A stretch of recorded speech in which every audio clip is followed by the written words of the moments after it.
l'a dit à l'entame, nous nous sommes réunis pendant 4 jours, nous avons discuté, nous sommes allés en profondeur, allant de la théorie à la pratique du droit de l'environnement, au contentieux, au rôle des avocats, entre autres choses.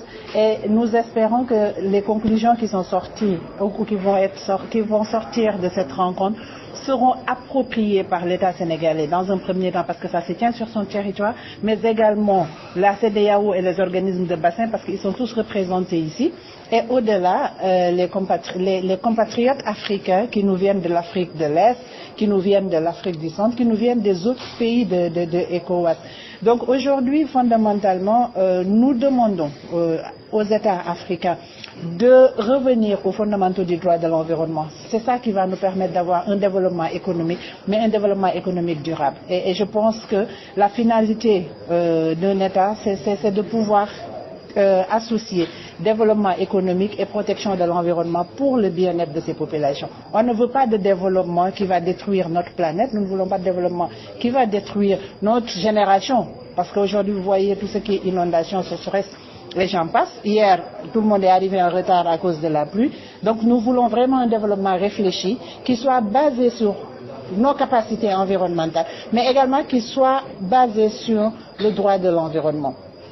Et donc, ce que nous souhaitons, c'est que tous les processus de révision, que ce soit des politiques qu'on doit élaborer dans la biodiversité ou que ce soit, j'espère bien, le projet de loi sur le changement climatique, les textes d'application du Code de l'environnement, nous espérons qu'ils vont s'approprier des recommandations qui sont sorties, qui vont sortir de ces 4 jours de rencontre, qui ont été faites par des experts, et des experts africains aussi, il faudra le dire, et qui connaissent aujourd'hui les contraintes dans la mise en œuvre, parce que nous partons de ce qui existe, nous partons de ce que nous avons en termes de législation pour voir quels sont les gaps et les contraintes, et à partir de ce moment, nous faisons des propositions d'amélioration.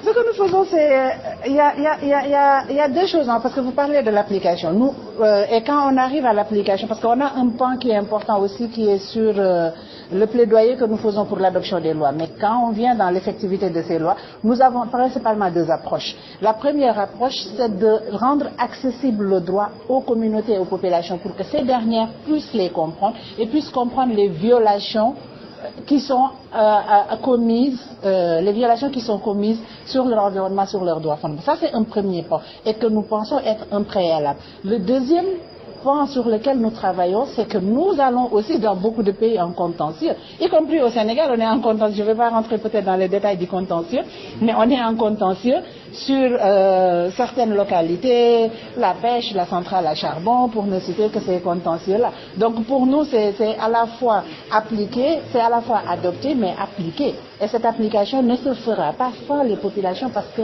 c'est elle la finalité des règles. Il faut dire que cet atelier fait suite à un autre qui a eu lieu à peu près il y a 2 semaines, je crois, qu'on avait organisé ici à Dakar avec l'ensemble des acteurs de la sous-région pour la défense pour les défenseurs de l'environnement. Aujourd'hui, pendant 4 jours, donc, nous avons eu 2 jours qui a concerné donc un colloque international sur le droit de l'environnement, ses implications, son état actuel, et 2 jours les 2 derniers jours ont concerné donc les activités donc de cette association africaine, interafricaine des avocats défenseurs de l'environnement. Donc pendant 4 jours, pour ne pas paraphraser Jean-Paul Sartre, on a malaxé et fracassé le droit de l'environnement. Nous sommes heureux au terme de cette dernière journée, en tout cas à l'entame de cette dernière journée, de dire que nous avons pu pendant tous les jours avoir au moins 4 panels faits d'experts, des juristes, des avocats et des magistrats, des professeurs de droit et des acteurs de la défense de l'environnement et de la création, en tout cas du jeu du droit de l'environnement en Afrique, voir quels ont été les étapes franchies, où on en est et où nous devons aller pour que cette défense de l'environnement en Afrique de l'Ouest soit efficiente, et que surtout comment pouvons-nous influer sur le développement du droit de l'environnement que nous savons tous embryonnaire dans cette sous-région, même si nous constatons que le droit de l'environnement est une spécialité du droit comme en général, c'est un droit quand même relativement spécifique qui se développe. La chose n'est pas simple parce que vous savez que, indépendamment de nous, acteurs sur le terrain, il y a les acteurs en amont qui sont les décideurs politiques, nos leaders, qui font donc les lois. Comment pouvons-nous influencer sur ces lois? Comment pouvons-nous utiliser ces lois? Que pouvons-nous faire par la suite pour améliorer le tout? Voilà en résumé ce qu'on peut dire. Je pense que Mme Djeka va vous donner un peu la suite de ce qu'on espère faire. Et encore une fois, merci d'être là et de vulgariser notre travail pour la défense de notre environnement que vous savez tous nous appartient selon notre constitution et selon